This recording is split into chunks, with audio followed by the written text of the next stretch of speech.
Okay, so last week during the lab, we did went outside, did a horizontal angles lab, set up the instrument, ran around the traverse, closed the polygon. These numbers specifically may or may not match somebody else's or teams in this room. However, that's irrelevant. I'd like for you to have your lab out, and we're going to walk through some of this angle summary and what I'm looking to do here to finish up the lab for you in this misclosure part. After that, after we knock through this, would like to talk about leveling, level loops, things of that nature. That'll be our lab this week. We'll go outside, we'll run a level loop. Probably through the same, I think we'll go through the same thing here. So we have a benchmark out back. We'll pull our elevation off of that. We'll set elevations on all those traverse points, or at least, pick one, like the A, B, C, D, pick a set and run through those. It's going to be the most fun ever, best lab ever since we did this lab, which was the best lab ever currently, right? Right.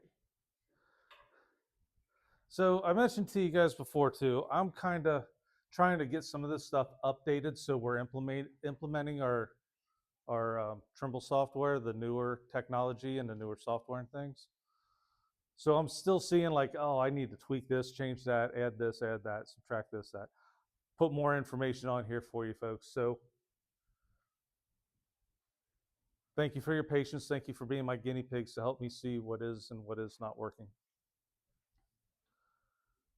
So as you know, we ran this traverse, just measuring our angles.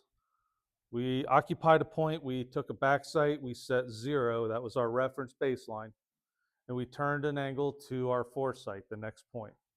Recorded that angle, which is the foresight angle. So the backside angle, the very first time, we set 0. I guess I need to go back and really explain this a little more. F1, F2, face 1, face 2. So that F1, face 1 is when you are directly looking at the instrument and turning your angle. F2, we flop the scope 180 degrees, go back to our backside. That's what the backside angle is. It should be awfully darn close to 180 degrees. Then we turned another foresight angle. Once we completed that, we were finished. We moved to what was our foresight point, backsighted our point that we just occupied, and repeated the process. So what we did there with the face 1, face 2, we have 2 angle observations. We want to take the average of those. And that's what our angle summary station is down here at the bottom. Angle 1 is you take the face 1 backside angle, foresight angle. Take your foresight angle minus your backside angle. Okay? Face 1, foresight angle minus your backside angle. We could probably do that in our heads, right? We can crunch through that really easily. Like for a setup, angle 1 is, anybody care to take a stab? Say it out loud, be brave. In this example,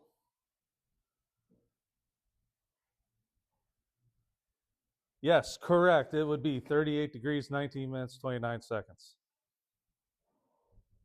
That's what we would put down here for our first angle. Now, if this happens to match your group's numbers, then great. Go ahead and complete this. Otherwise, do the math matching your numbers on your lab.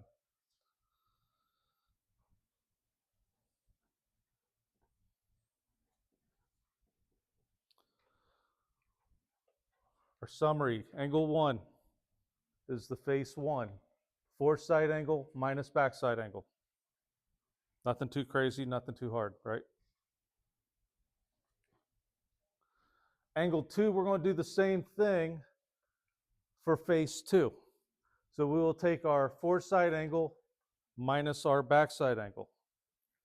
Now, we do remember from doing some conversions and things like that, or know how to input this in our calculator and do the conversions? You look like confused. Okay.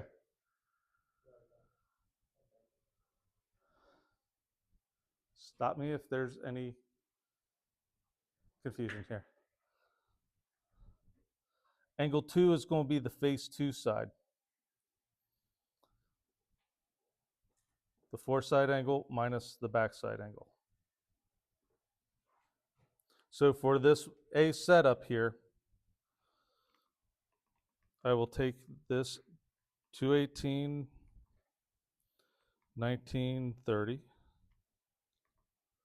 and subtract my foreside angle, or backside angle, sorry. 179, 59, 58.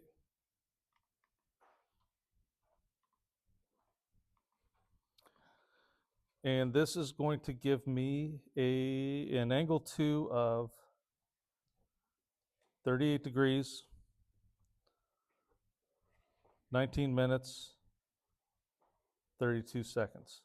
Hopefully, when you are doing this, you'll start realizing when you do your math for angle 2, it should be awfully darn close to your angle 1 within a handful of seconds, hopefully.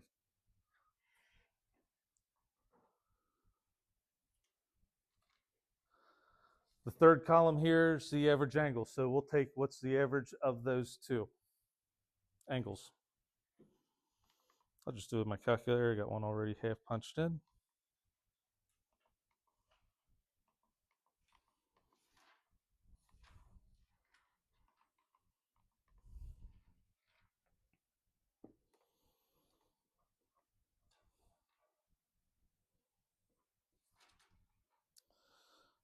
We'll just round to the nearest second. It's 30.5 seconds. I'm just going to round to the nearest full second. Yes.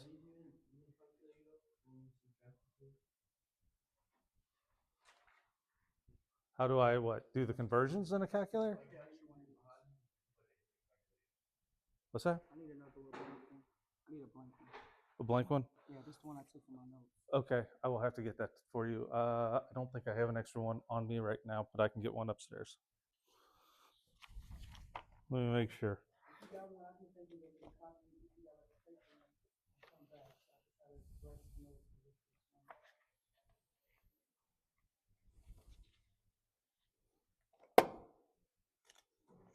Hold on.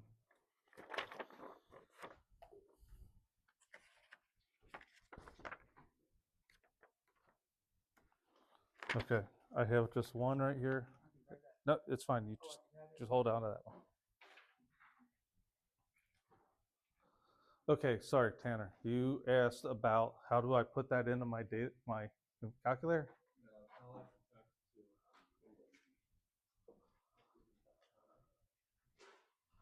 Like how I should type this to it.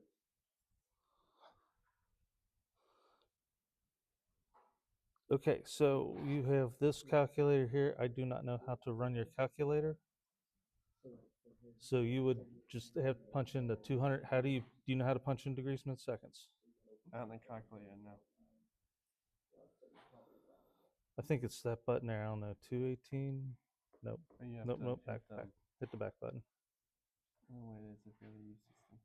Oh, okay. So that's going to be a very important thing for you to do is learn how to use your calculator.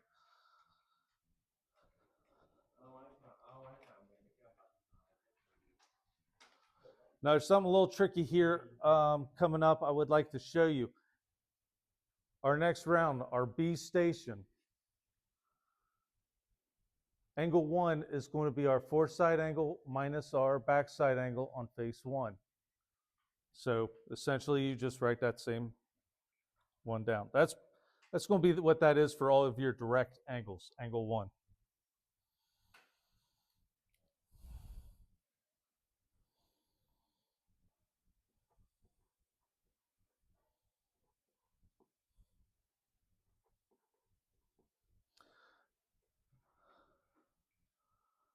Now, hopefully everybody's looking at this. Now, these numbers are going to kind of look similar to what you have. Not exactly, depending on which group you're in and whose these may or may not match. When you turned your direct angle, it was over 180 degrees. We went past, beyond that. So when I flop my scope and go back to my backside, my indirect, my phase two, I'm at 180. And I turn my indirect angle, my phase two angle, and I've got a small number. Any suggestions on what you need to do to that in order to make the math? This is going to be the one and only situation where we have this here, happen here.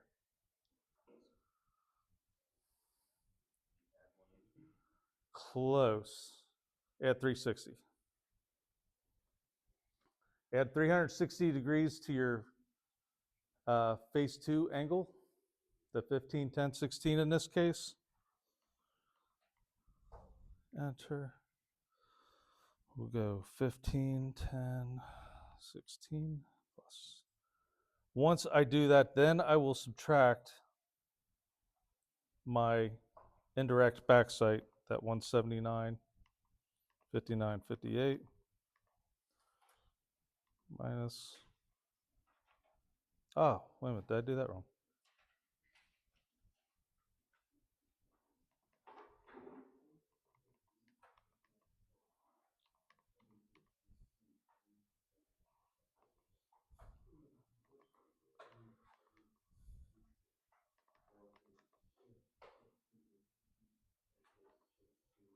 Yes, who said add 180?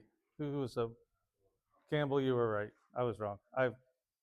Sorry, my brain's running 100 miles an hour faster than my mouth is. Yes, you are correct. In this case here of your second step on the B, where you have the small indirect angle, the phase two angle, add 180 degrees to that. Then subtract your backside angle.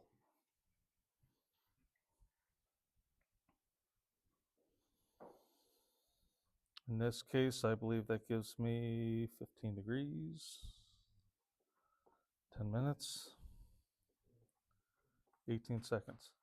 So if these numbers do not match the angles that you did in your field, in the field, do not copy what I'm doing here. Do the math per what you have on your lab from your team and or individual.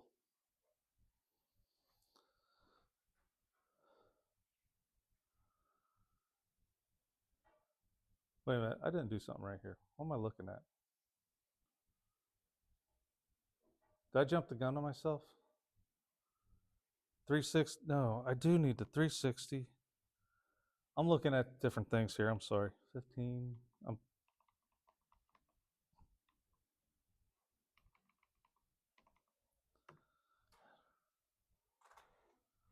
you do add your 360. 15, 10, 16. 1, 8. Yes. I'm sorry, Campbell. That was not correct. I apologize. I was trying to think too fast. This angle is not close to this. These angles should be very similar. Therefore, I realized, oh, wait a minute, I did not do something right. I apologize, rewind. Your foresight of phase two, add 360 degrees to that, and then subtract 180. My apologies, I screwed that up.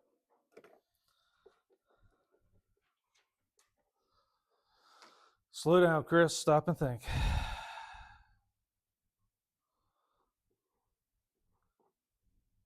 Wait a minute, is that right? Oh my gosh, I'm having trouble here. The struggles are real.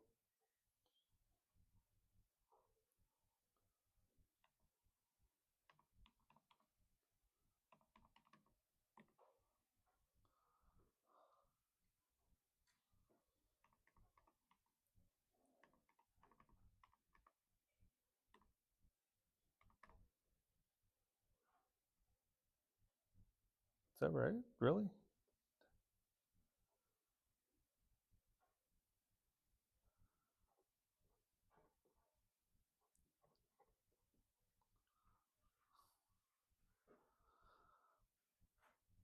Did I mess up something already? Did I write down a number incorrectly? I wouldn't expect my angle to be off by 6 minutes there. Hopefully, is everybody else getting numbers per your lab close to your first angle? Am I just hitting a weird anomaly here? 195, 10. Oh, this was 10, 20? Oh, did I? Okay.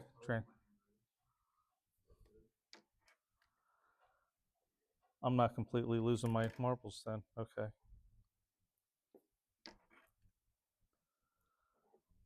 Hey, that looks a lot better. Okay.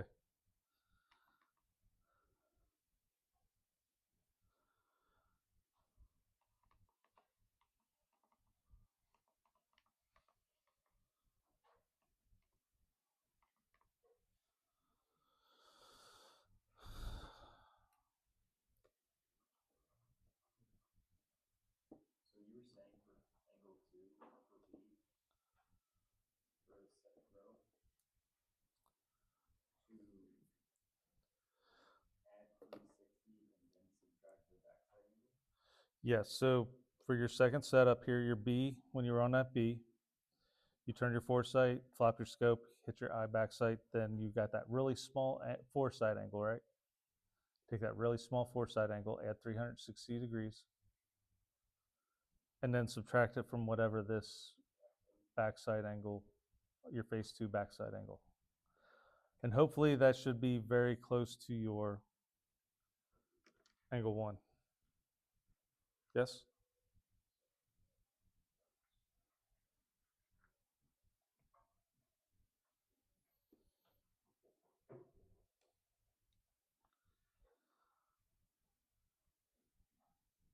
Make sure I'm reading the right thing here.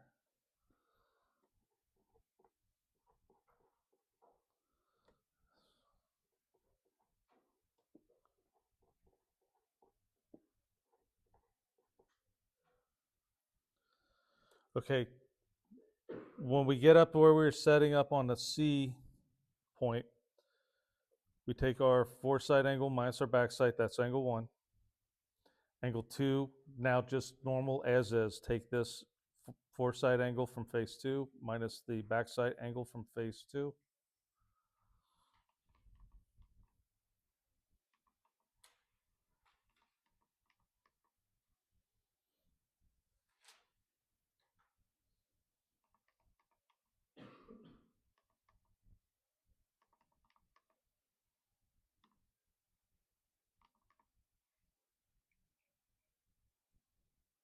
Did I write something down wrong again?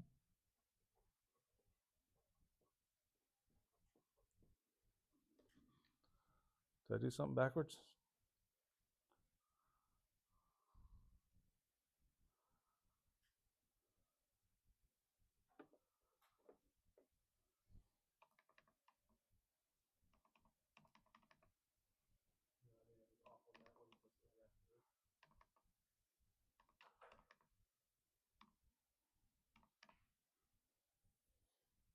Okay, well, we'll take the average of that.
Math is not too difficult, too terribly crazy, right? We're just doing some adding and subtracting of angles and distances. This is where I have mentioned in the beginning, getting a calculator, learning how to use it quickly or as soon as possible.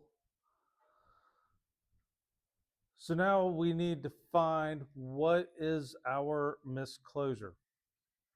Does anybody remember what that define out what all the angles, the sum of all the interior angles of any closed polygon equation? Remember, anybody remember that?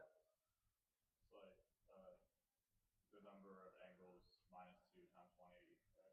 Yes. So that's sum of all the interior angles n minus 2 times 180. N is equal to the number of interior angles, or the number of sides should be the same number. So we have 4 angles. 4 minus 2 is 2. 2 times 180 is 360. Confirm, deny. Theoretical misclosure, 360 degrees, 0 minutes, 0 seconds. That's the theoretical, what that should, in a perfect world, perfect 4-sided polygon, all the interior angles should equal 360 degrees. What we will do, I should have wrote this over on the side, is now we need to add up what we actually measured for the sum of that. Let me do that.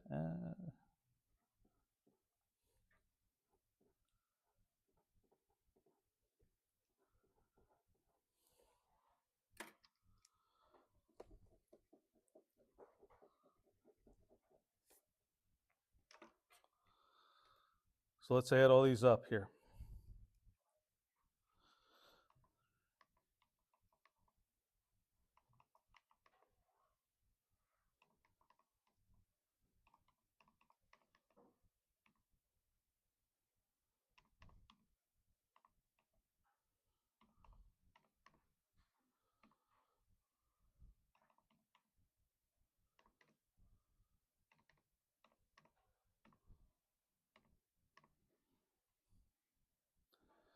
Adding the sum of these, I put on that measured sum list. I'm coming up with 359 degrees, 58 minutes, and 41 seconds.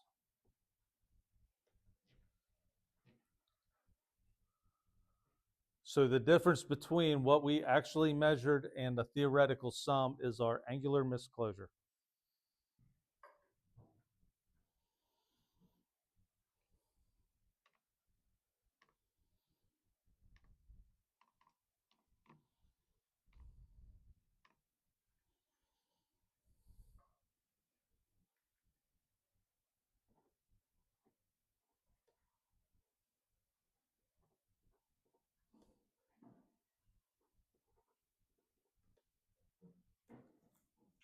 That's what I got.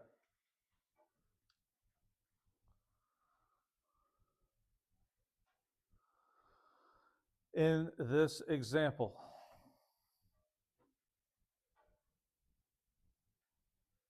questions, comments, concerns, does that make sense? Everybody else confused?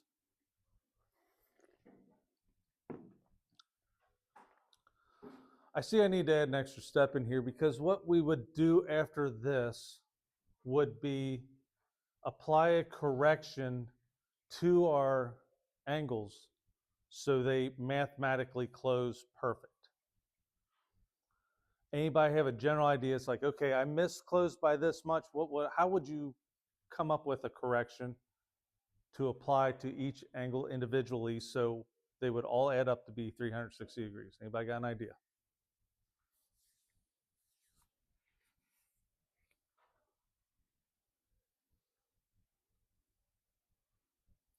So what you'd want to do is take your angular misclosure. We have 4 angles here.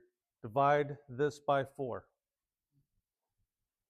And apply whatever that little small number is to each individual angle. In this case, you would add it because we're short of the 360 degrees. The goal would be to adjust these angles so they add up to the theoretical sum. Does that make sense? If you had 5, 6, 7, 8, 10, whatever interior angles, you would divide your misclosure by the number of angles you have to come up with your correction and apply that accordingly so your angles all add up to the theoretical sum. That would be our angle adjustment. Since I don't have that in here or on here, I can't really say let's do that now, but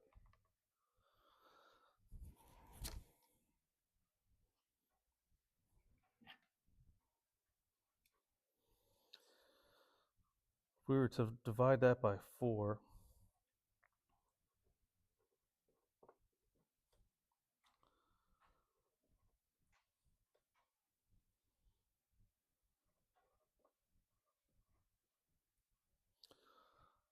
so if I divide that by our misclosure by 4, we come up with this small number, which turns out to be 20 seconds. To adjust these properly, you would add that 20 seconds to 20 to this, 20 this, 20 this, 20 this, so on and so forth. So adjusted, they would add up and equal 360. Anybody got any questions on that? Wasn't that the most fun ever? Just like the coolest fun lab of all time? Yeah, it was.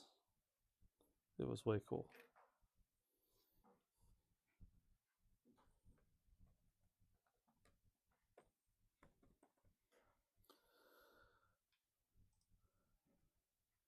So I wanted to kind of go through that math real quick as far as finishing this up. There are a few questions. Please answer those. If you decide to handwrite, please make it legible. If you would prefer to type it out, your answers, that is acceptable as well. I need to add more to this. I need to tweak more to this, but I just want to show you this is what I was looking for to get the general idea of angles. Anybody got any questions on angles whatsoever?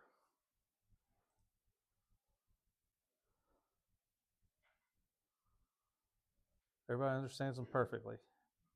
You said for the measured sum that you just added them up, subtracted by 2, and multiplied by 180, or I'm sorry. The for the measured sum, you just added all these up. yeah, and whatever you And come up then- with should be very close to okay. 360. What's this number then? Or That this is equation? finding out what the theoretical sum is. Oh, got it. The theoretical sum should be Oh, that n minus 2 times 180.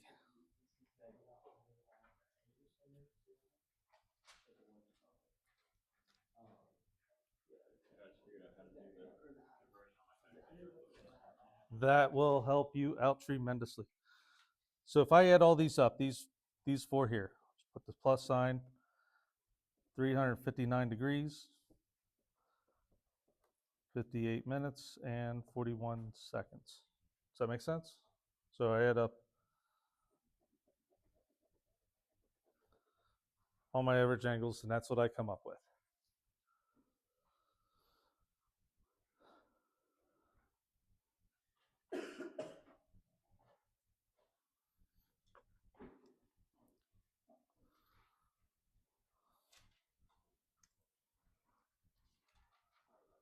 Okay. Well, let's try to cover really quickly talking about leveling.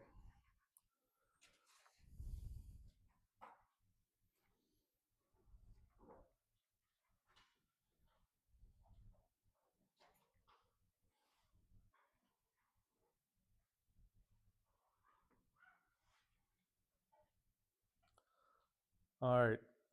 Everybody's favorite part of the lectures, Chris's amazing, should be world famous PowerPoint presentations.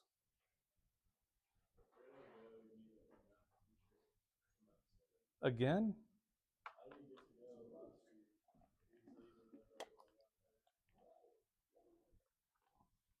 It sucks. Okay.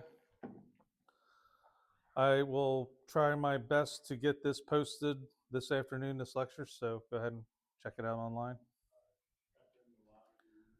Turn in the lab, please turn in the labs on Brightspace once you have everything all filled out.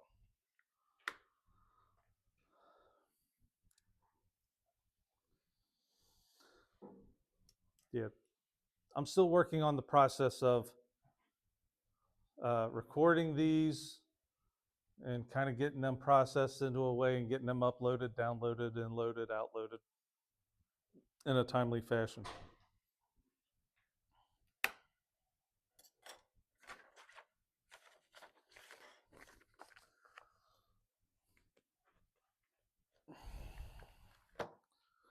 So this week we're going to talk about leveling. The reading this week's assignment is Chapter 4 and Chapter 5. There will be a quiz coming up very soon on those, kind of like we've been doing the whole semester. I just wrote out a question on the lab. Okay. You have to turn in the sketch sheet, right? Oh, yeah. I want to see your sketch too. I would hate to make you do work and then not make you turn that in. I mean, that wouldn't be fun, would it? It's required to do all this, but don't turn it in. Nah. Turn it all in. Give it to me. And as usual, this is just to kind of recap, summarize these chapters. Please don't take this as a substitute for the reading.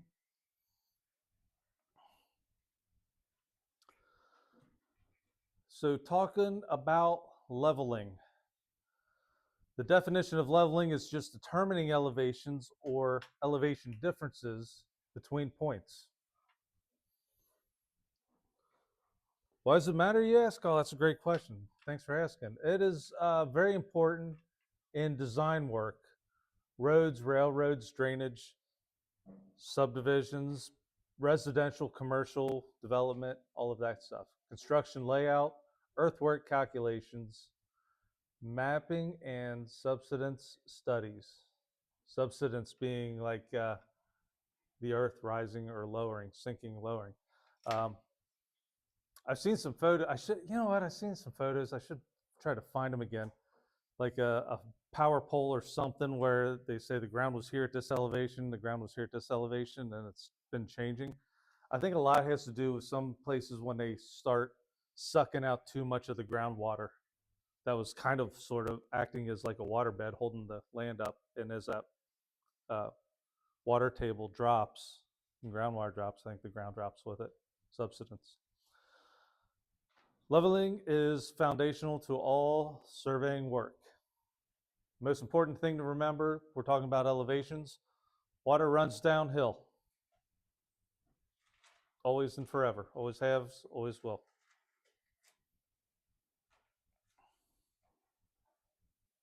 Oh, gosh.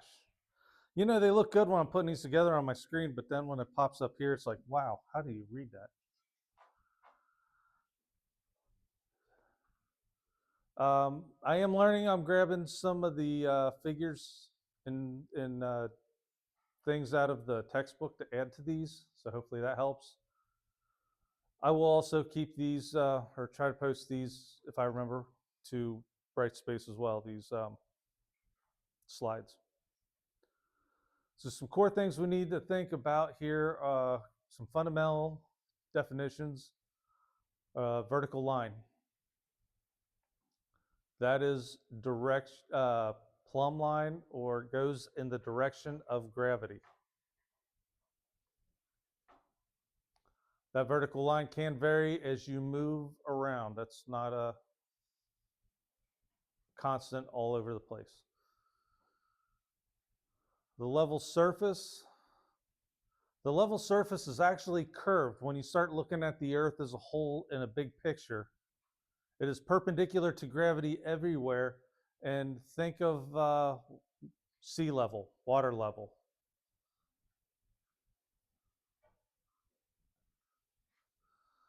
So the level line is a curved line lying on a level surface. A horizontal plane versus a level surface. The horizontal is a flat plane and the level is curved, follows the earth. Level surface follows the water.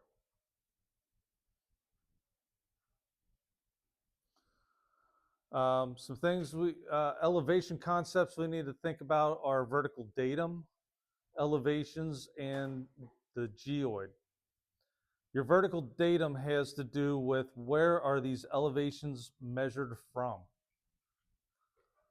Elevations aren't worth a darn if they don't have some kind of base reference. Elevation, as we kind of look at it and speak of it, is the vertical distance above that datum. As we get into surveying a lot more, some of the datums we'll talk about, a geoid is a vertical datum that we use.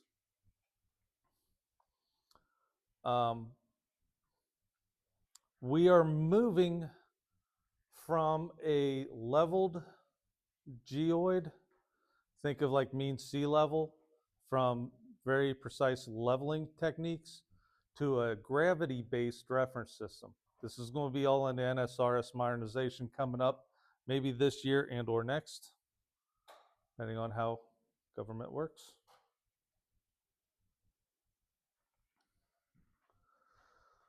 We have benchmarks. These would be permanent reference points of known elevations. Some examples with brass cap, maybe in a monument, in a concrete, like a concrete monument with a brass cap on it. We set benchmarks on fire hydrants. Did I mention this story or talk about this before? I should probably get a picture of this as well. On fire hydrants, if you look at the very top of a fire hydrant, there's a nut on the very top, and there's an arrow cast in the top of that that's kind of telling the firefighters, turn this way to open the valve. With that arrow, that points, or well, that's pointing to a direction, but the top of that flange, at the bottom there, there are a bunch of bolts holding that top part of the fire hydrant down. I don't know all the technical terms of fire hydrants. Bear with me. What we always say or like to use a lot is the arrow bolt on a fire hydrant. So when you go up there and you look at the top, you see that arrow, which is pointing how to open or close the valve. Whatever bolt down on that flange is closest to where the arrow is pointing, we call that the arrow bolt. And we'll use that one specific bolt and put an elevation on it. They're generally pretty permanent. They generally will be there for a very long time. Excellent sources. However, one time I did get scared to death. I did see, I was over in Evendale working on a project, and I saw the fire department was pulled up along a fire hydrant and had the thing taken completely apart. And I thought, oh crap, this ain't good. How often do they do this? Because we use fire hydrants regularly as a permanent benchmark. Yeah, I stopped and asked them, and they said, well, yeah, we hardly ever have to tear these things apart. We just had to pull some maintenance on this one particular. It's like, oh, okay. As surveyors in general, we like to put elevations on there, use them as reference elevations, benchmarks. Just kind of scared me when I saw one taken apart, and I started wondering how often this happens. Again, likewise, I had a job down Clifton Way one time. We had a benchmark set on the fire hydrant across the street from the project. So, off the project, away from development, should be good, should last forever. We're getting close to the end of the project, and pull up on the site one day and notice the fire hydrant's laying on the sidewalk. It's like, well, son of a gun. Somebody apparently decided to jump the curb and knock the thing over. Chiseled marks, those are pretty common. You might see a chiseled mark on a corner of a concrete pad that a transformer is sitting on. Likewise, you could possibly even see a chiseled mark on the rim of a manhole. Not the actual lid itself, but the rim that the manhole lid sits in. That happens occasionally. The utility companies don't like it. Occasionally you may run across or see a railroad spike driven into the side of a utility pole.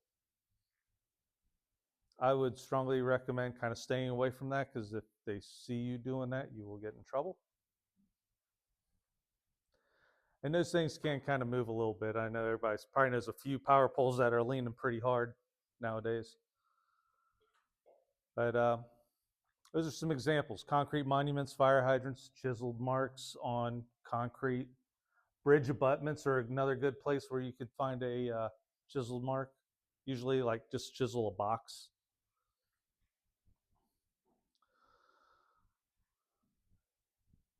So when we talk about vertical control, we're talking about a network of known elevations.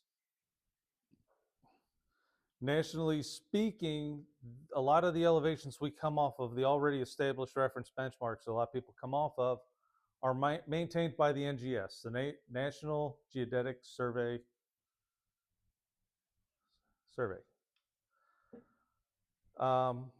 Their datum evolution, this is pretty interesting. We went from a vertical datum, the NGVD 29, is in 1929.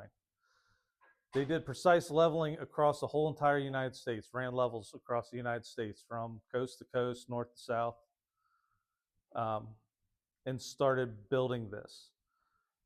As surveyors start getting into more and more, or more development, more work being done, the datum from that NGVD 29 densified. They looked at that and said, hey, we need to make some adjustments to this. And that was the NAVD 88, is in 1988.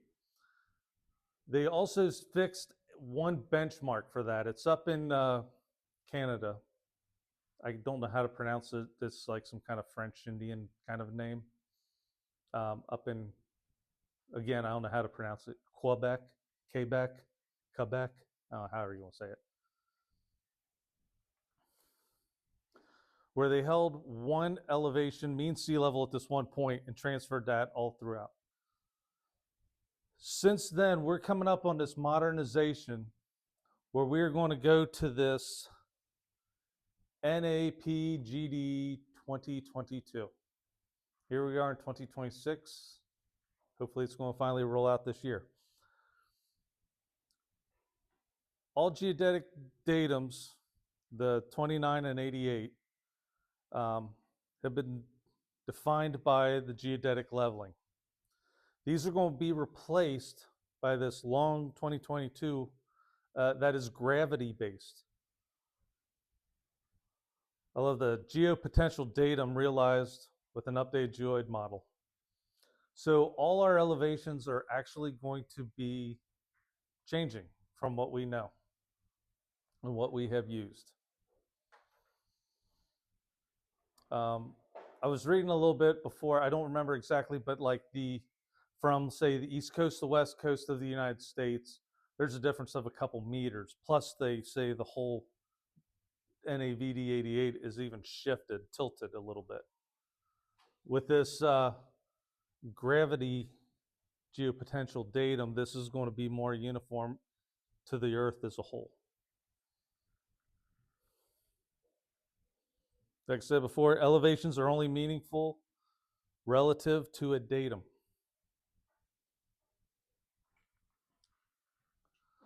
When we're talking about going very far, like those first people were doing across the United States, they had to take into consideration the Earth's curvature. So that's level surfaces curve away from a horizontal line. When you set up a level, you are setting that plumb over that point. So you are setting that in a plumb line related to gravity right at that point, and we're projecting out a horizontal plane from that point. The further away we go, curvature of the Earth is really going to have an effect on us. Think of this more for maybe long corridor projects. If you guys ever get working on electric power lines, gas transmission lines, highway projects, things of that nature. If you stick to smaller things, you're doing residential subdivisions, you're doing commercial sites, we're pretty much in a small enough area where the curvature is really not going to play any effect on us. Refraction is something else we need to pay attention to on these very long sights. Light bends down through the atmosphere, causing the rod to appear lower than it really is. The combined effect has a partial cancellation. It still must be considered in very long measurements.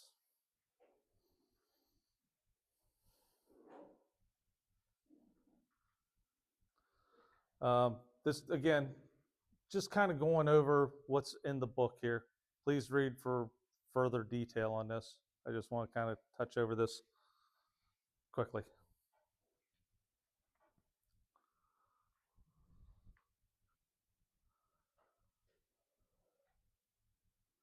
So methods of determining differences in elevations using a tape or a graduated rod or pole. This is commonly used in measuring vertical distances directly, such as depths. You're measuring the depth of a sewer pipe, a sanitary manhole. You're measuring maybe the floor heights between the first floor and second floor or third floor, whatnot, going up on a commercial building, a hotel or condo or something like that. Multi-story buildings.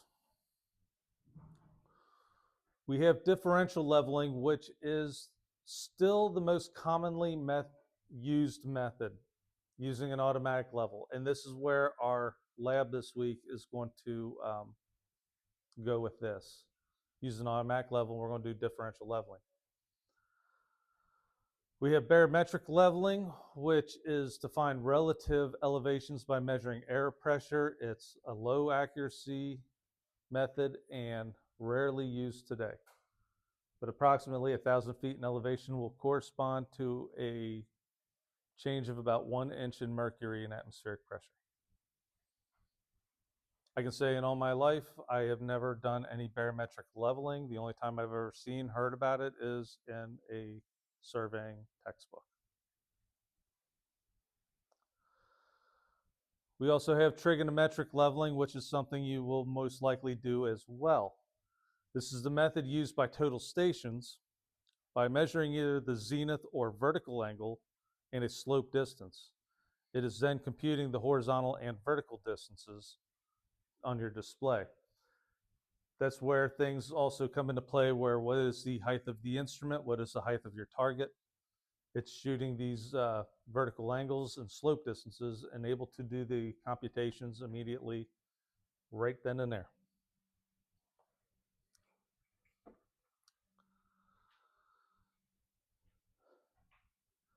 Differential leveling is what we're really going to focus on. You have 2 points, preferably a benchmark, a known elevation. You have some point that you want to set a benchmark on. You want to set your automatic level up about midway, close to midway as possible. You will place your rod on your benchmark. Going across your horizontal plane, you're going to take a rod reading. This is known as your back sight when you're coming off of your known elevation. Also called a plus sight in the textbook in places. Once you have that, you turn your horizontal plane towards your point that's unknown. You put your rod on there, read the vertical difference of the rod. That is your foresight going to the unknown point, and in the book sometimes called a minus sight.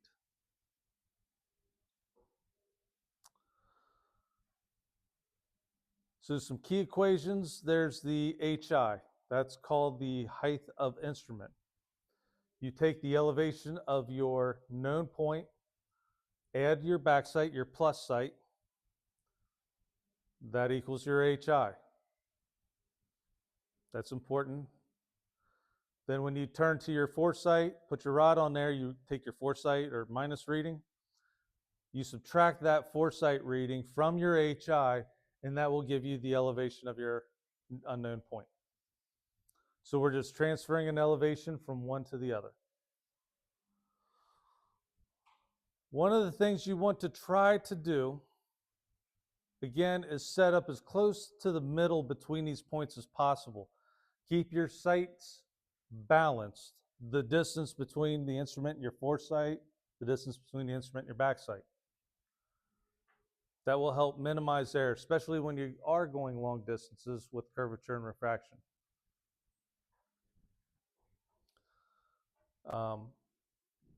You will see surveyors still use this method to transfer elevations.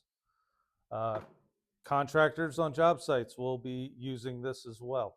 It is very common for everybody in construction to be using this method.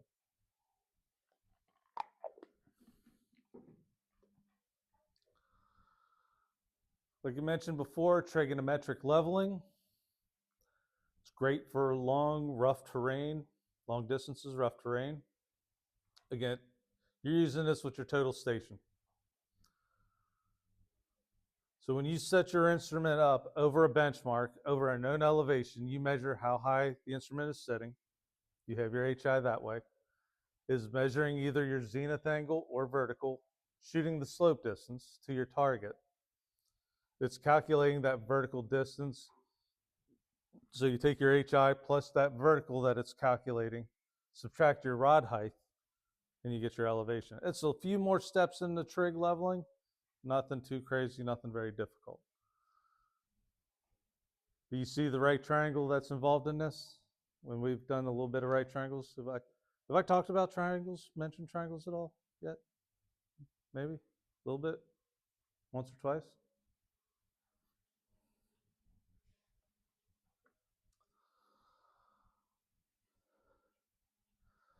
So when we talk about leveling equipment,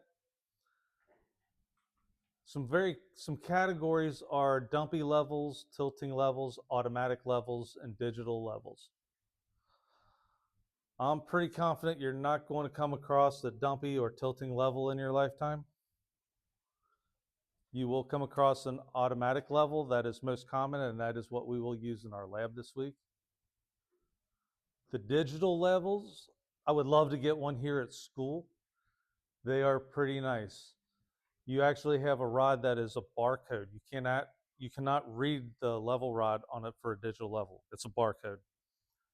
But the digital level, you point it to that rod, you can actually measure, and it will record the distance to the rod as well as your foresight and back sights, and crunch all the math for you right there. They're pretty nice. There are a few companies around that have digital levels, not a lot, at least not that I've seen. I've used them a handful of times myself.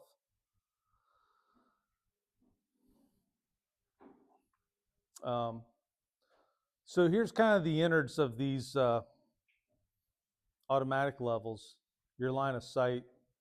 There's prisms in there that are kind of suspended by wires. So you do have to be careful when you are transporting one of these around. Those can sometimes get stuck in a forward or backward swinging position. What we've always done is when we set this up, level it, either tap the top of it to just kind of make sure everything's shook and free. Some models that we even have too also have a little button on them you can push that's supposed to unlock and make sure everything's free and smooth, swinging nicely. I think when we did the distance measurement lab, when we used the button, right? Yeah, yes. We do have some that are like that have the button, some that do not. Yeah, so when we did the distance measurements labs, you guys did see an automatic level. We were shooting a Stadia. We were using a level rod. A little bit kind of an older school method here. The Philadelphia rod is similar to what we have nowadays, of what we use. 0 starts at the bottom and the distance increases as you go up. Your usually your 1 foot marks, 1 foot, 2 foot, whatever, so on and so forth, are in red. Your 10th marks, 10th of a foot, are usually longer. Your 500th foot in between the tenths are a little bit longer. Your hundredths are the shortest marks. You got these little black lines. They are 1/100th of a foot wide, and they are also spaced 1/100th of a foot apart.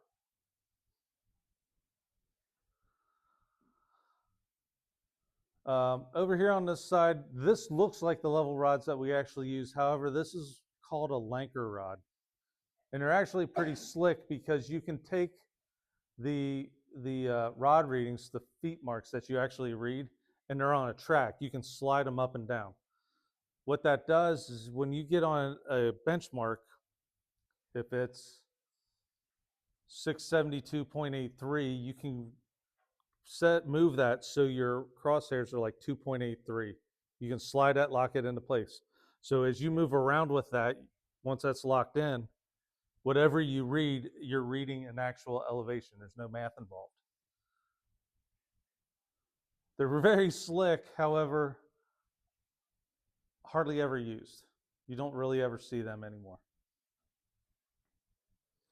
They're kind of more of an antique museum piece nowadays. But like I said, it takes out a lot of math. They're really nice, but not used.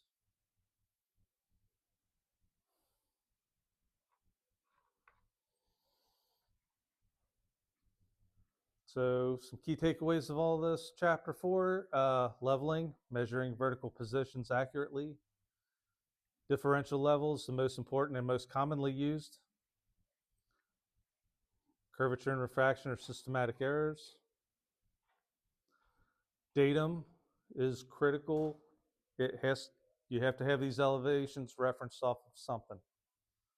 Currently, we're using an NAVD 88 reference datum, which is based off of leveling, and think of it as like sea level. The modern trend of automating this is digital levels. They are out there. They've been out there for quite a while. They're pretty slick. Anybody questions on any of that stuff? Feel like leveling gurus yet?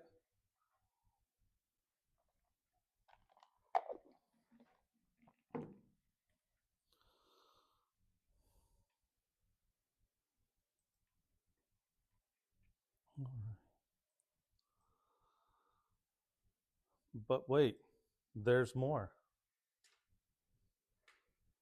Don't get too excited yet. I got another one to roll through here. So again, we're going through chapter 5 of this week. This is leveling, field procedures, and some computations.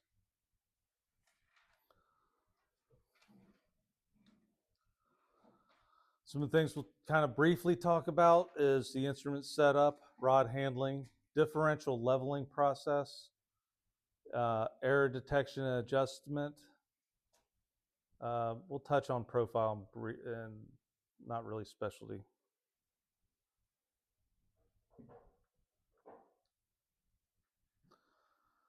Proper instrument setup. Transport this thing in the case, secure it on the tripod head, make sure you have stable leg placement and a comfortable working height. So you want to make sure you do set this up close to eye level so you're not on your tippy toes or hunched over too far. Handling equals accuracy. Bad setups will create systematic errors before you even start.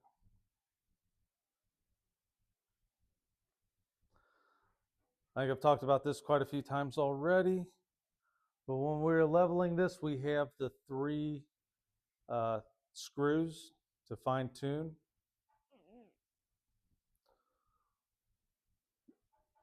We have not actually looked at a vial level bubble yet, but more like the bullseye bubble. If you do have that vial bubble, when you are doing that, you want to line it up with 2 axes, 2 screws to form 1 axis. And your back would be 1 axis perpendicular. So kind of from geometry or trigonometry, think of like your x-axis and y-axis. Or because we're surveyors and like to call everything different, our northings and eastings and our northings and our eastings. YX, because that's the way we like it. I don't know why.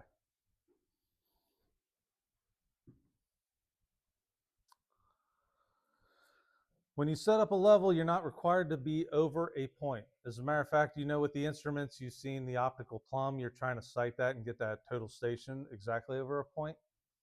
In this case, you are not. Your main focus is setting it up good and solid and level.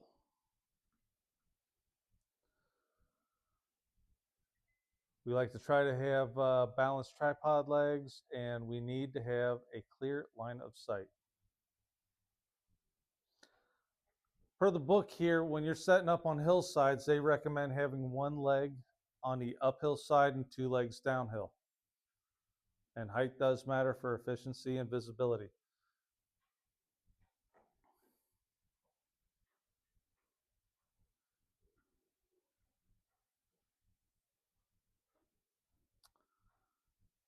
The duties of a rod person. So whoever is holding the rod on the benchmark and the point you're going to, you need to hold the rod plumb, place it on the correct point, maintain stability, and communicate with your instrument operator. Likewise, the instrument operator does need to communicate with the rod person. So you will need to communicate. If you are running the level, you need to holler at your rod person. Hey, I'm ready to take a reading. The rod person gets ready. All right, I'm good. They do their reading. All right, I got the reading. Good. Moving on. The rod person will proceed to move to the next point. Get over that next point. Okay, I'm ready. Person run level. All right, got it. Good. And then they hang loose and wait for the instrument person to move forward. Bad rod person, bad data. They control measurement quality. There's quite a bit to running a rod, more than just standing there and making sure you're holding it plumb.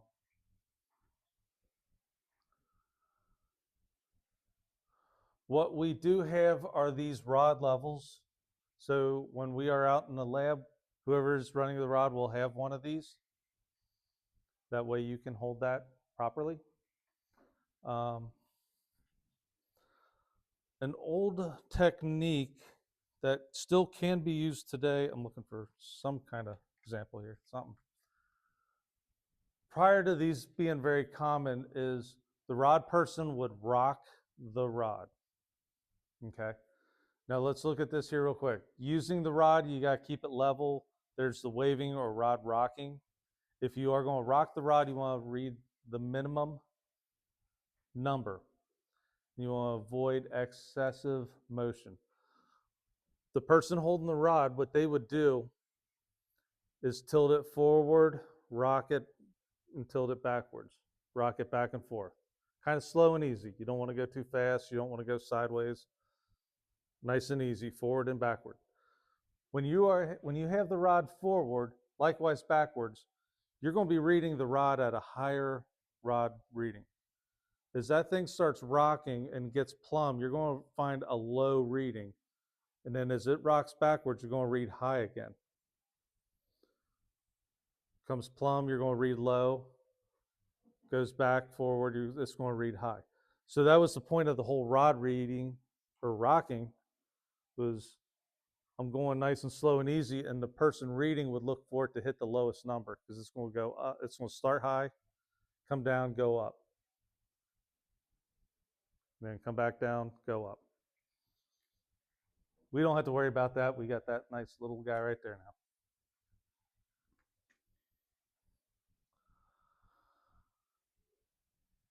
So again, the lowest rod reading, the minimum reading would be the correct rod reading. Does that make sense to everybody there? What I'm talking about?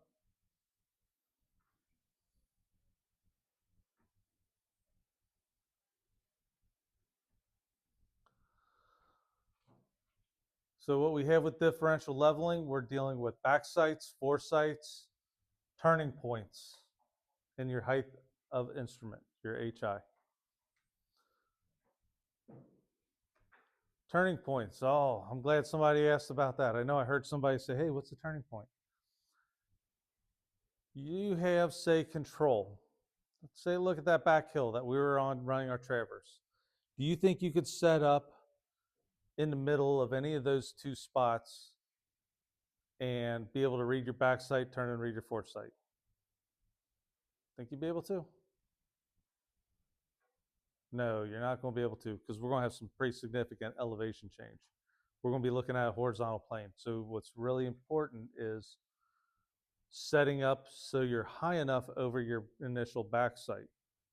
And then you don't want your rod person going all the way down the hill. You need to stay kind of up so you're not reading the last tiny little bit of the rod. You're going to have to do these intermittent steps between your actual control points. Those intermittent steps are what we're calling turning points. It's also good to put something down stable or find something stable to turn on. So turn points are just going to be the intermittent points. They really don't matter. They're temporary. But they're the spots that we turn in between going from one control point to the next, from our benchmark to our unknown point. Here's a good example. Starting at a known benchmark, we take our back sight reading and compute our HI. We turn, take our foresight reading, compute our elevation, and move forward. So the goal here in this example is we have a benchmark at the top of the hill, and we need to set an elevation benchmark at the bottom of the hill on a spike in a tree. We cannot set up in the middle and sight this in one setting. So what was needed in this case are multiple setups. Where they come temporarily for your temporary first foresight, that's a turn point. Then they move up in between, do a rod reading, turn point. This is very close to what it's going to look like running at level up and down the back hill. We're going to have multiple turn points between a lot of these.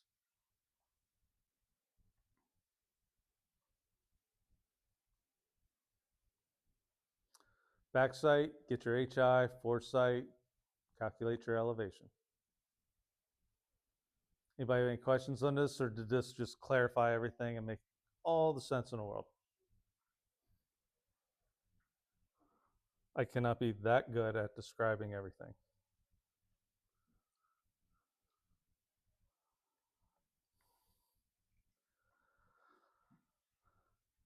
Now I am leaving also, like I said, I'm grabbing stuff out of the book to put into these presentations, and I'm adding some color and pop so they're not standard, boring, black and white presentation that I'm good for doing.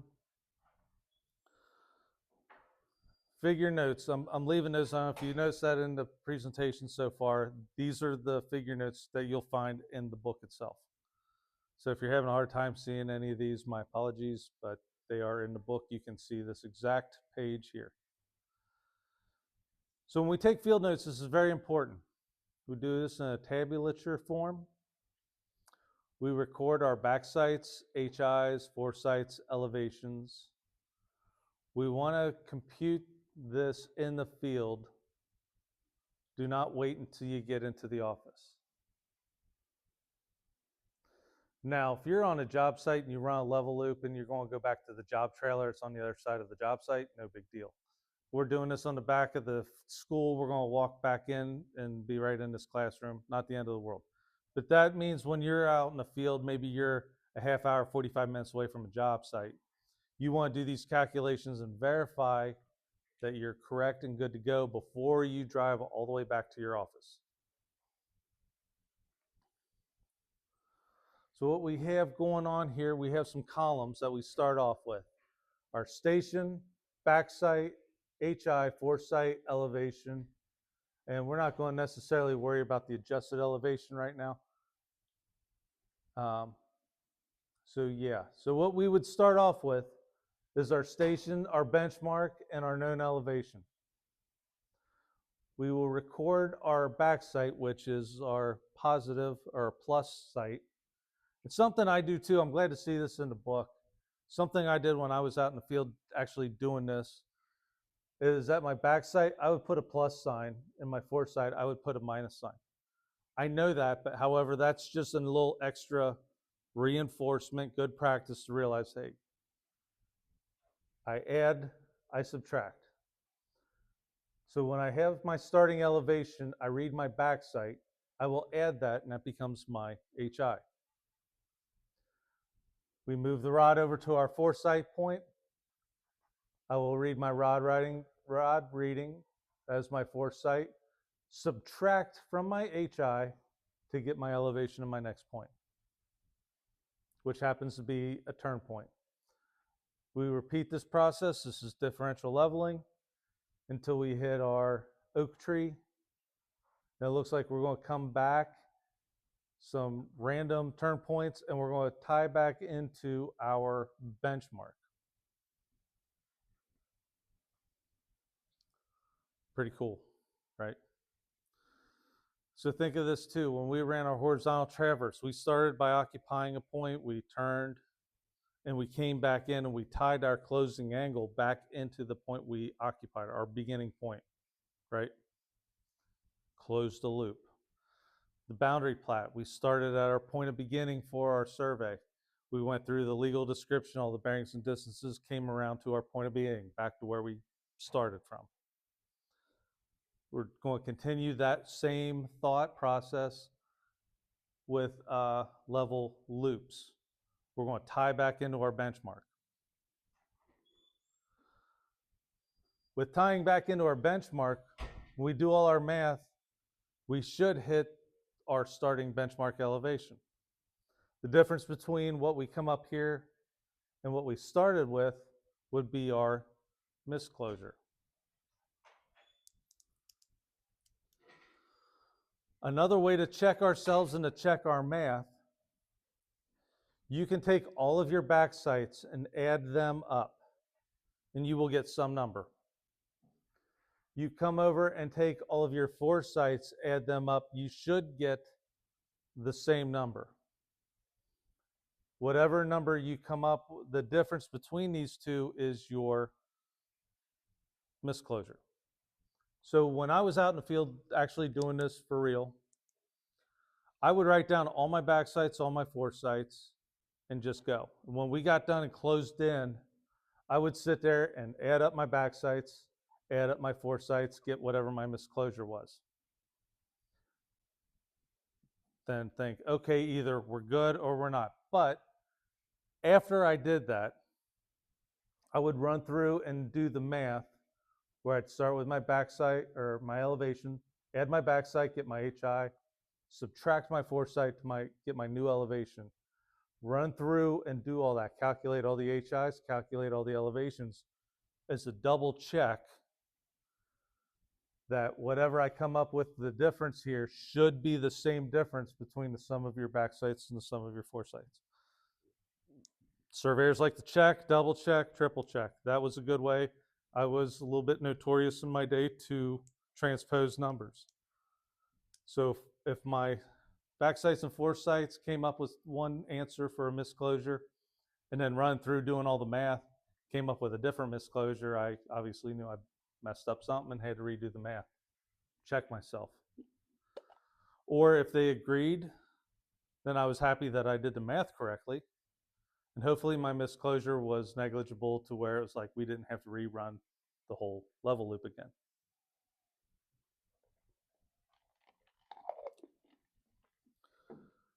You will probably be notified when you go out on a job site like, hey, if you hit within a couple hundredths on your level loop, that's going to be good. Depending on how big, how large of an area you're doing, there are times where you will have to rerun your level because you just closed it so badly. I've done that before myself, quite a few times.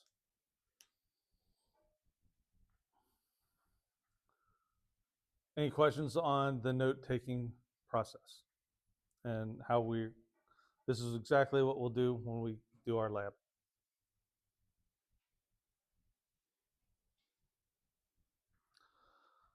On the right side, they have some descriptions written down as far as the benchmarks that they set, or the benchmark that came off of, the one they set. They have information on here as well as far as the date, the weather, who's the crew chief, who was the instrument operator, who's the note keeper, what level did they actually have and use. They're looking at their misclosure. They misclose this by 3/100ths of a foot. Chances are that's probably pretty good. There is a formula we'll look at here in our slide or two, permissible misclosure. In this case, there's kind of a generic one that is accepted for in construction sites or construction stakeout. 2/100ths of a foot times the square root of n, where n would be equal to the number of backsites or HIs, the number of setups you have. In this case, they had 7 setups, so the square root of 7 times 2/100ths equals 5/100ths. So that would say that is their allowable tolerance within this particular level.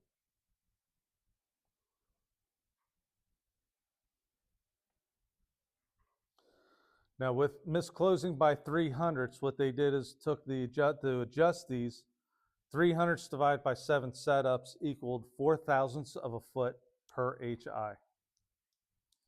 So depending on if they come in too low or come in too high, you either would add or subtract that adjustment to make all the math work out perfectly again. Pretty good stuff, huh? Again, if you do have some questions or like, I'm not explaining this in detail well enough for you, read the book.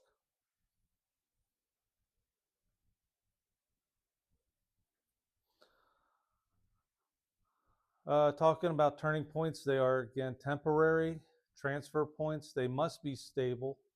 Some examples, they have spikes and plates. Again, I'm pulling stuff out of the book here. Something common that we would do is we would have like a pretty big flathead screwdriver in the truck and carry that. And what we'd do is jam that into the ground if there was nothing around us going through like a cornfield or something like that. Jam that into ground so it's fairly solid, fairly stable, and put the rod on that to use as a turning point. Again, very temporary. If you come across, if you're going down the roadway, the curb, that's pretty good. Concrete curb, excellent. A manhole lid, perfect. Fire hydrant, whatever. Something that's permanent, something that's stable. Well, it doesn't, I'm sorry, not permanent, but something that's going to be stable. I think they actually make these things like, you can get a little, maybe like a little cast metal. I think they used to call them turtles. It might have looked like a turtle, which had a round shell. And they would set that on the ground and kind of, push it down, make it semi-stable, and then use the high point of that round shell as their turn point. You just pick it up and move with you.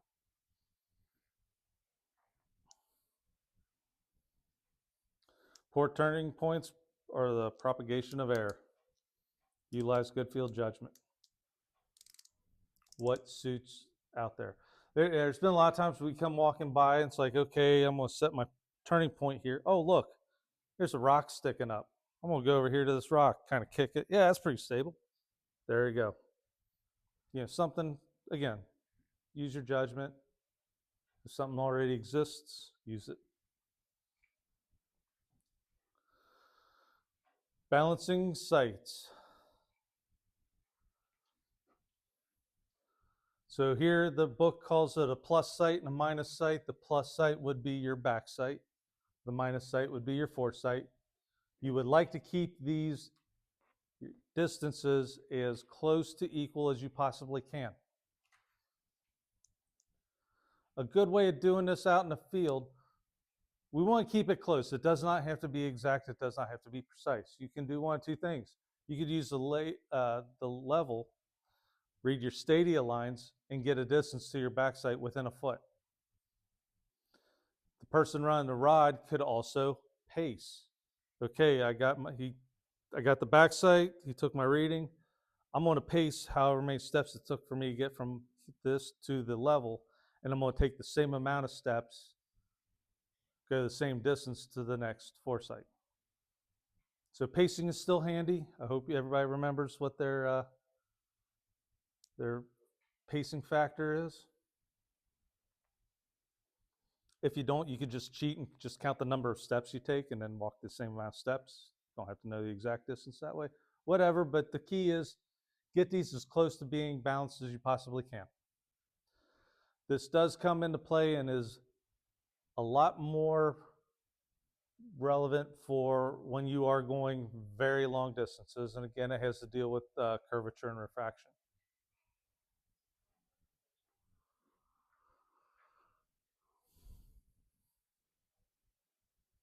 No questions yet? I'm still just explaining this unbelievably well. Well, you guys are the best.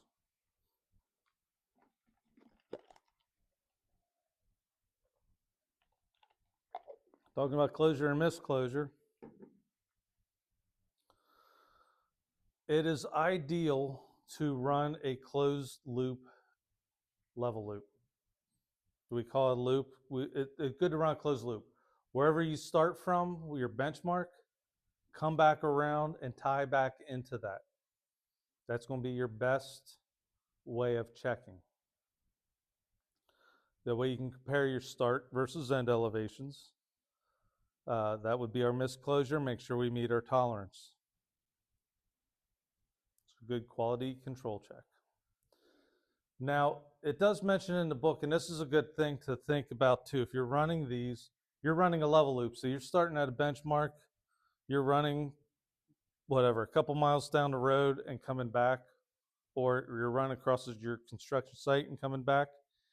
If you can, hit the same turning points coming back. So in the case where you did have a rock or a manhole or a fire hydrant or something as a turning point, hit that on the way back. So you can also kind of have some mini loops to compare your elevations going forward as going backward.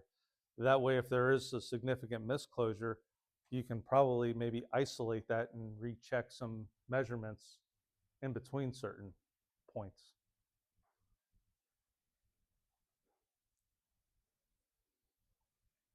More detail on that in the book. Check it out. It's exciting reading. I wouldn't lie to you on that.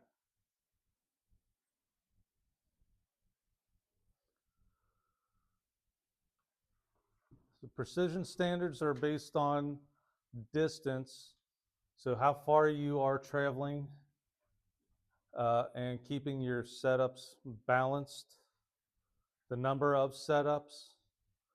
So here's that, what I was talking about. This is kind of a standard construction formula. It's in the book. Your allowable tolerance being C equals 200ths of a foot times the square root of n.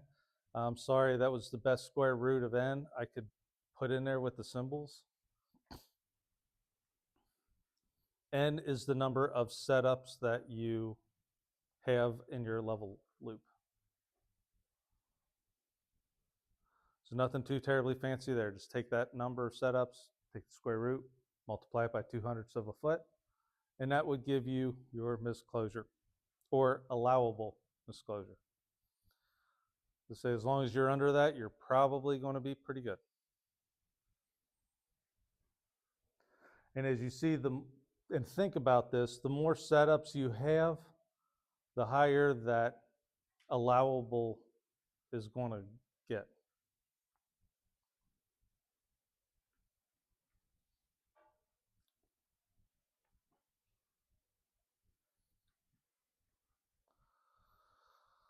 So talking and adjusting of these, you can look in your book and go through the actual numbers. I just grabbed the figure out of the book here. Again, it's based on distances or setups. You can apply these progressively. One thing to think about here is errors accumulate, so corrections should accumulate.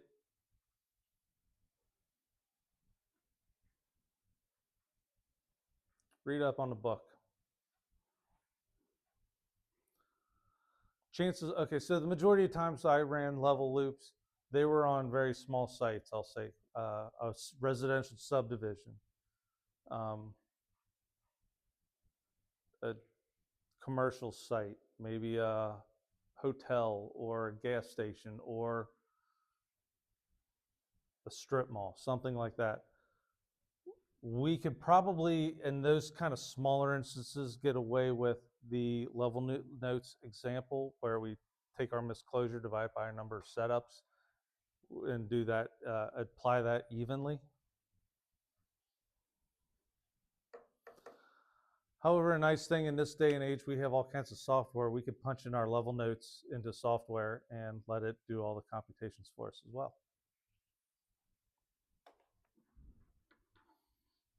So forgive me if I don't get too terribly excited over doing a lot of these calculations by hand. We do some, but I don't. Some of them, it's kind of like, yeah, it's not so prevalent these days.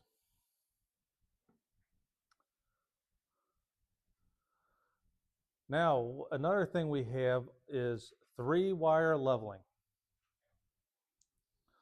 Well, I mentioned earlier about the original vertical datums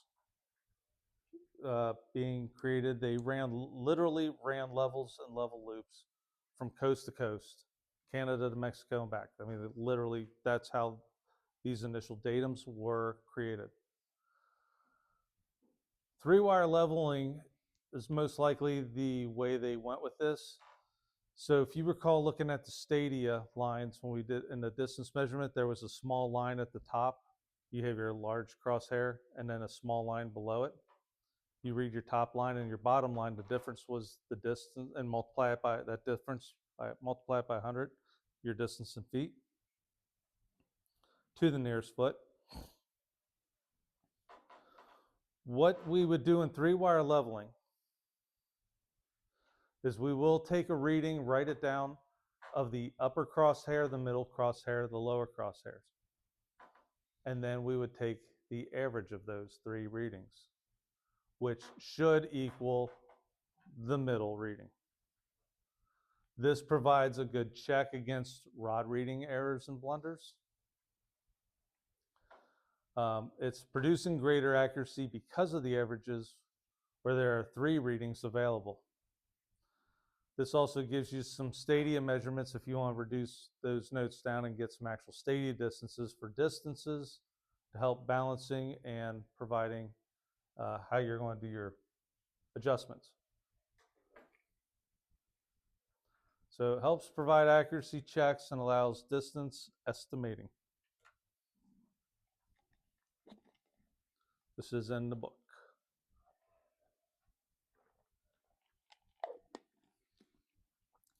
So different from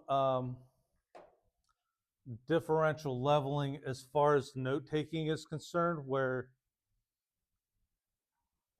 you are going to write this down a touch different. You're going to have extra columns for each setup. You have for your top line, middle line, bottom line. Take the average. You can do stadia in between those. The same for your top, bottom. So I'd say this is your top crosshair, your middle crosshair, your bottom. Add them up, divide by 3. The average is right there with the middle rod reading.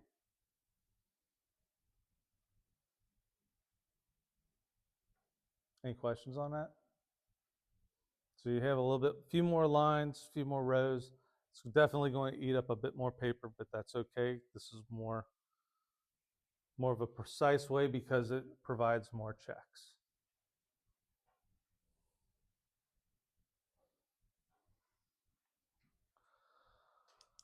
Another type of leveling is profile leveling.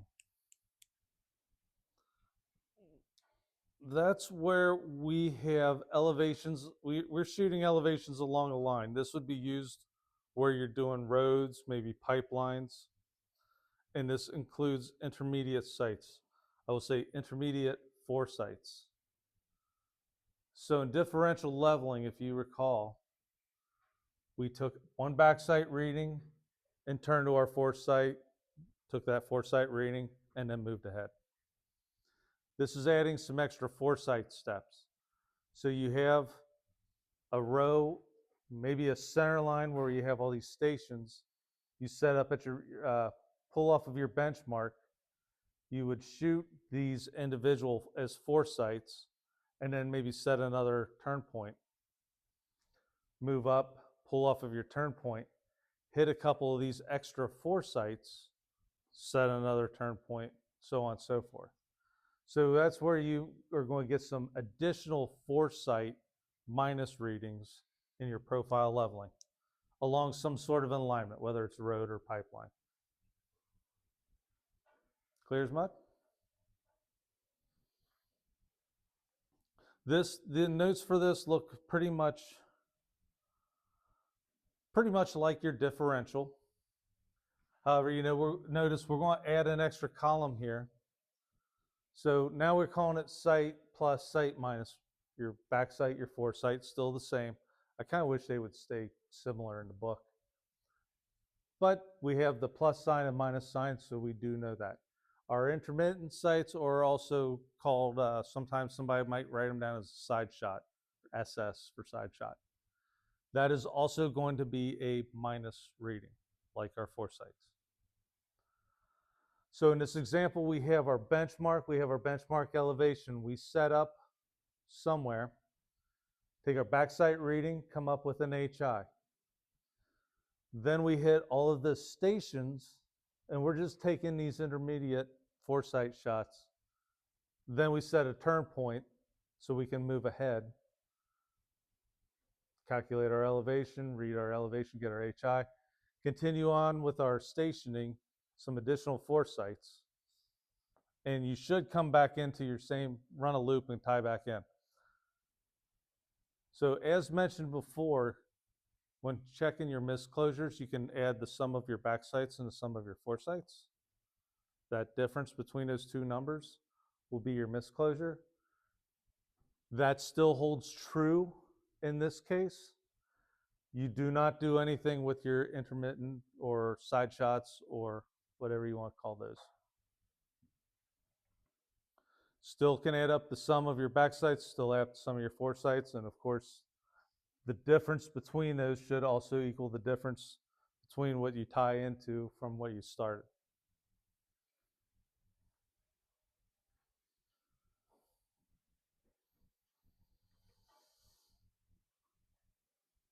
Any questions on profile leveling? You may come across doing some of this out in the real world, depending on what kind of surveying you get into or your construction site job.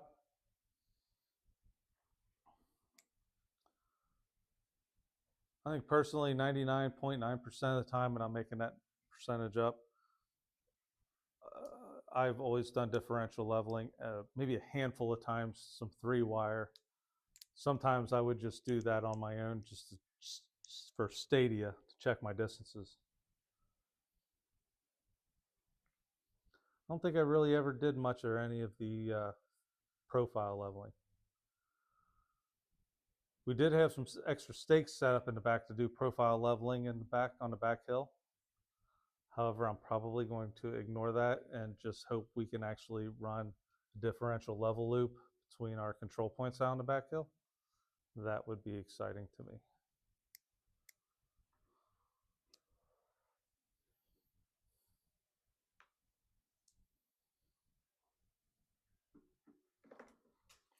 So some sources of error in leveling. We have instrumental error, natural errors, personal errors. Man, this kind of list right here, I see this and I'm thinking immediately to myself, how can I make this into some sort of a quiz question? Multiple choice, or in my case, multiple guess. Fill in the blanks, some true false. Oh man, possibilities are endless. But this list looks like a wonderful option for a quiz question or questions in some way.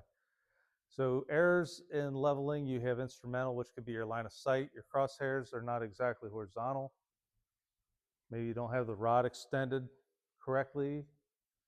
The tripod legs are loose, things like that. Natural errors could be dealing with the curvature of the earth, refraction, temperature variations, wind. Wind obviously could play a big part in just trying to hold the rod steady. settlement of the instrument, settlement of turn points.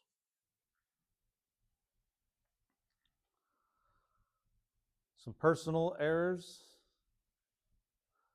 Maybe we don't have the level set up as exactly level as we possibly can. The bubble's not centered. Everybody's favorite, parallax. I think we've all seen and witnessed what parallax is now, right? And know how to eliminate parallax. Faulty rod readings, faulty rod handling, and target setting.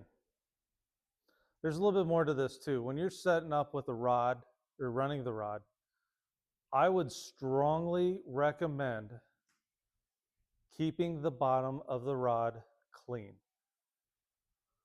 So I would be very careful, especially like on construction sites where it's just muddier than all get out. You're walking around just, putting that on the ground, you start accumulating mud. You want to be careful. You want to keep that clean. Either hold it up horizontally, set it on your boot, something to that nature. If you do accumulate mud, say you take a backside and you realize, oh man, I left a glob of mud on here. If you took a backside like that, the best practice would be keep that glob of mud on for your foresight.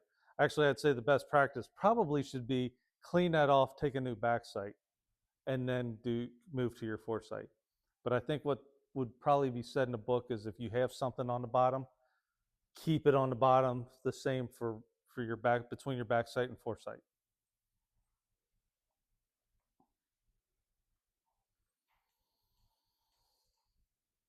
Any questions on any of this stuff? This list is also in the book. Grab it straight out of the chapter.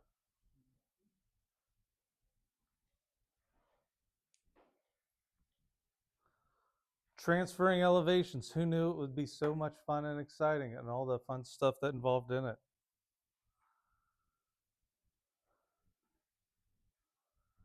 So some sources of mistakes could be the improper use of a rod, holding it in different places for the plus and minus sightings on turning points, reading a foot too high or low. I need to get a picture of a rod on here to kind of show you what that means. When you're looking at this, you're going to see your foot numbers as big red numbers. When you get reading very close to that, you got to really pay attention to your foot. Like if you are right below a 1 foot number, say you're actually reading something like 3.89. So you're really close to that 4. You're going to see that 4 right there. It's not uncommon for people to see that 4 and go 489. That's my rod height.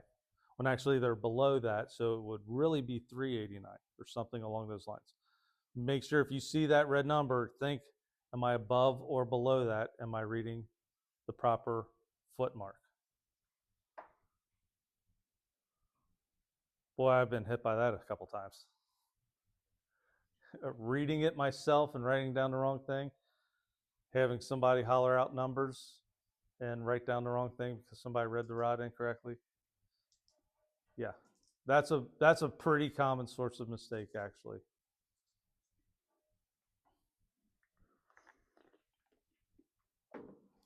Another big problem here, and again, this is another one I would be very guilty of, is transposing figures.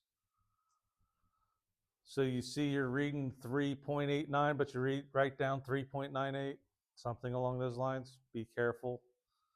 Take your time. You read the rod. I would actually do this myself. I would read the rod and just say the number like a couple times.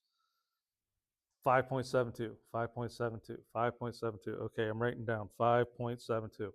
Look one more time, 5.7. Okay. I used to do that quite a bit myself because I would be very good at, 5.72. Oh no, that's 5.27. I would be very good at transposing numbers. So take your time, make sure you are reading the rod correctly, entering values into the wrong column, and making math mistakes. I would also say handwriting is something that needs to be added to the list here. Make sure that you can write the numbers correctly, clearly, so they can be, you don't have a mathematical mistake. And if you need to take your time and write a little bit slower to get your numbers clear so other people could read them, by all means do that.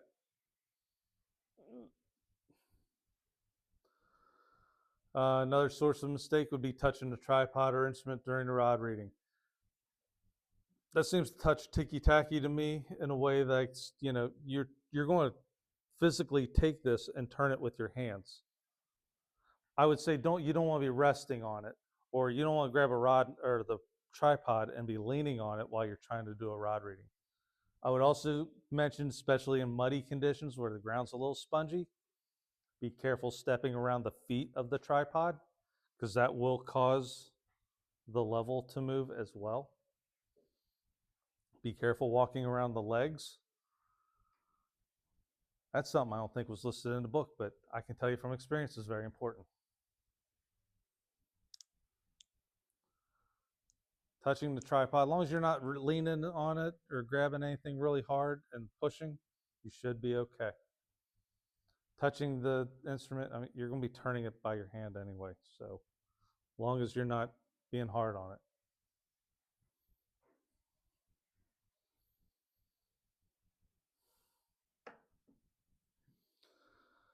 Errors can be reduced but never eliminated. Establishing standard field methods and routine are imperative.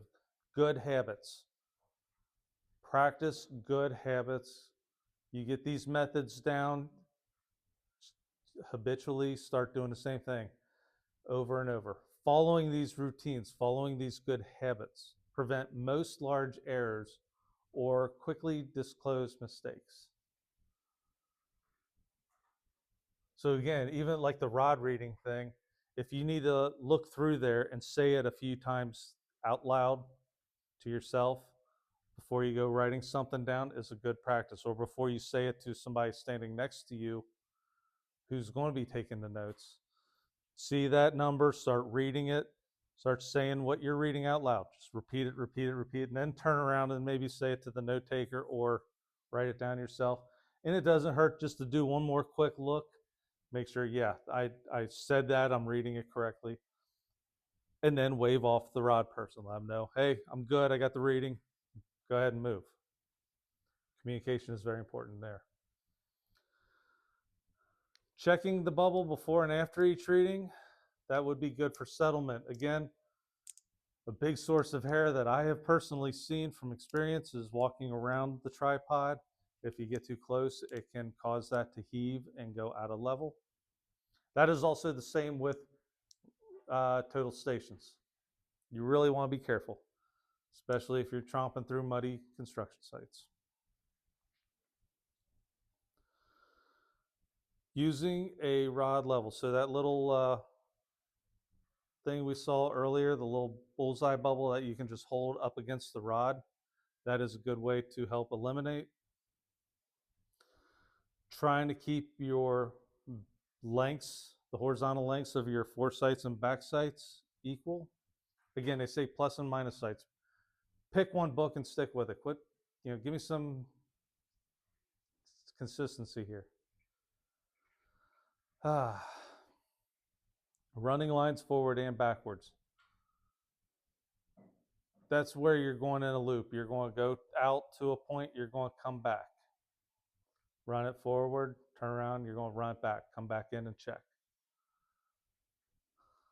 In this case, when we did that the horizontal angle lab, we ran a loop that was going around.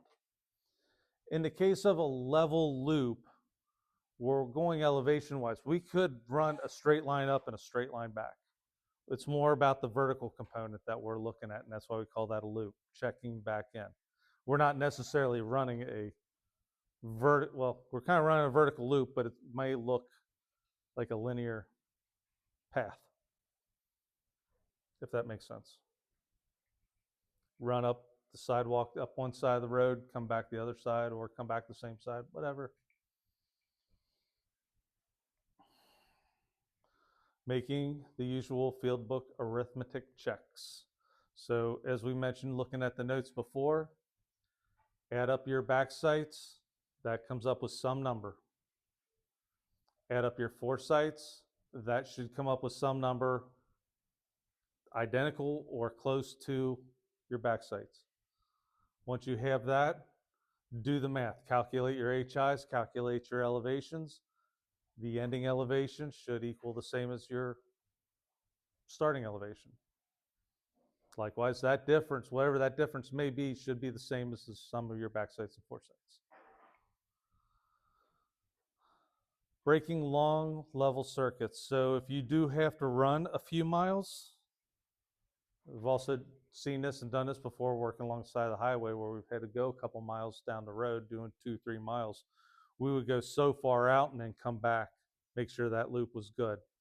Then we'd move up, go so far out and come back. Then move up, go so far out and come back, and break it down into smaller levels. I have also run a level loop where we went through around, I think it was Germantown. We ended up running like a 6-mile level loop. We did. We actually started one side of the city. We worked all the way around, came back in, and did like a long, round, circular loop. Lots of fun. Lots of fun. Anybody got any questions on anything? So in a nutshell, that was chapters 4 and 5 in the book. Please do not take these again as a substitute for the reading. I will have this lecture posted online as soon as I possibly can, as well as the quiz that will be over these chapters. Again, open book. I hope everybody's kind of figuring out that I am just kind of looking at the book and just grabbing stuff straight out of the book. I'm not really trying to come up with anything crazy on my own. See you Wednesday for a exciting lab.